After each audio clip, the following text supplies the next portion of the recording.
こんにちは。今日は大好きな映画ソウルフルワールドについて心を込めてお話ししたいと思います。この映画は HSP で内向型な私にとって静かにでも深く心にしみる特別な作品になりました。あらすじ紹介、ネタバレなし。物語は音楽を愛するピアニストジョー・ガードナーとずっと地球に生まれることを拒んできたソウル22号の出会いから始まります。夢を追いかけること、そして小さな喜びを見つけること、2つの思いが静かに交差して物語は進んでいきます。深掘り感想、考察。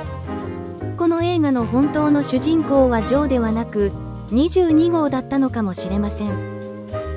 生まれることが怖くて、世界が怖くて、ずっと箱の中に閉じこもっていた22号。その姿が五感に敏感で刺激の強い世界に馴染めない私自身と静かに重なりました。22号はジョーと共に地球を少しだけ体験しました。空を見上げ、風に吹かれ、音楽に耳を澄ませ、初めて食べたピザのかけらや飴玉、木の葉、糸といった誰も気に留めないような小さな奇跡を大切に抱えました。それは彼女が生きてみたいと初めて心の奥から感じた瞬間だったのです。パッチを奪われる悲しみ。けれどジョーは自分の夢を取り戻すために22号の手に入れたパッチを取り返そうとしました。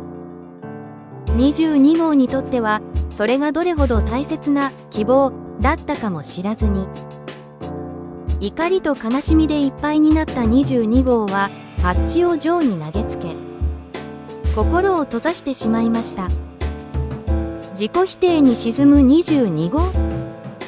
マンだった22号は自分を守るために作った箱の中に深く深く沈んでいきました。心の奥ではずっと小さな寂しさと孤独を抱えていたのです。誰にも必要とされない、誰にも愛されない、どうせ私なんか、そんな思いが静かに静かに22号の心を蝕んでいたんだと思います。最初は強がって笑っていた、ふざけてバリアを張っていた。でも傷つき続けた心はとうとう自分で自分を罰するようになってしまった。誰にも頼まれたわけじゃないのに。22号は自分自身をこの世界にいてはいけない存在だと思い込んでしまった。それが一番つらい孤独だった。私は生きる価値なんてない。誰にも必要とされない。そんな自己否定の声に心を支配されながら、それは誰かに閉じ込められたのではなく、自分自身で自分を罰するために作った小さな牢獄だったのです。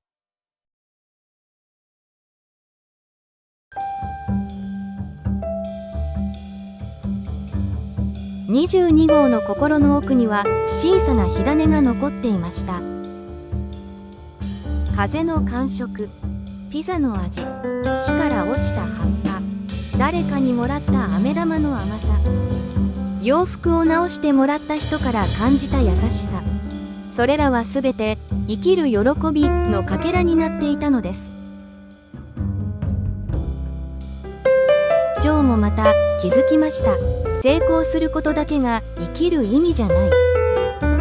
今ここにあるたった一つの奇跡を感じること、それこそが生きることだったのだと。